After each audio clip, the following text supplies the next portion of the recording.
Donald Trump's reported TV habits would get most Americans sacked.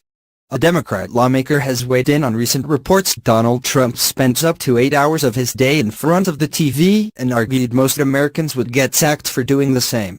President Trump is said to begin his daily White House routine at 5:30 a.m. with a television in his master bedroom.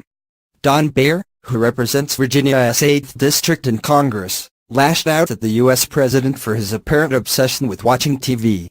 According to his own aides, Trump watches 8 hours of TV every day, regularly fails to show up for work by 9-9.30 even after urging from both of his chiefs of staff, and spends many days golfing, Mr. Beyer wrote on Twitter. That would get most Americans fired from their jobs.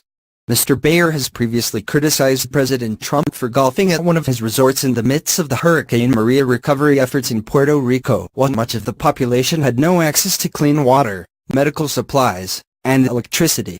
He cited a new report from the New York Times, which carried out interviews with 60 advisors, friends and members of Congress in the attempt to get a portrait of Mr. Trump's day-to-day routine. According to the paper, President Trump begins the day by turning on CNN, an outlet he has routinely branded fake news, before swiftly switching to Fox News, Fox and Friends. He is said to occasionally watch MSNBC's Morning Joe program because, friends suspect, it fires him up for the day.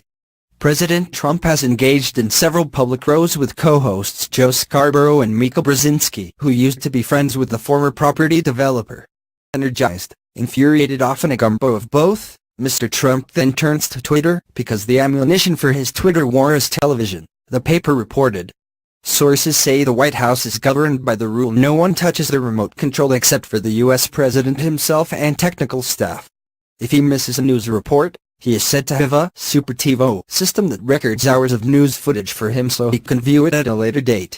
But sources said despite daily briefings, the president is reluctant to believe information unless it comes from his limited tight-knit bubble of trusted aides. Aides told the paper they bemoan his tenuous grasp of facts, jackrabbit attention span and propensity for conspiracy theories. President Trump has previously denied reports of his TV watching and said he is often too busy reading documents. While aboard Air Force One during his recent Asia tour, President Trump responded to fact-checking questions regarding his apparent penchant for TV by saying, "I do not watch much television. I know they like to say, people that don't know me, they like to say I watch television. People with fake sources, fake reporters, fake sources. But I don't get to watch much television, primarily because of documents. I am reading documents a lot." The latest report mirrors an unflattering expose by the paper in February, which claimed Mr. Trump retired to his White House residence in the early evenings to watch TV in his bathrobe. The report, which claimed the president marked up negative news stories with a black Sharpie, elicited an angry Twitter tirade from Mr. Trump at the time.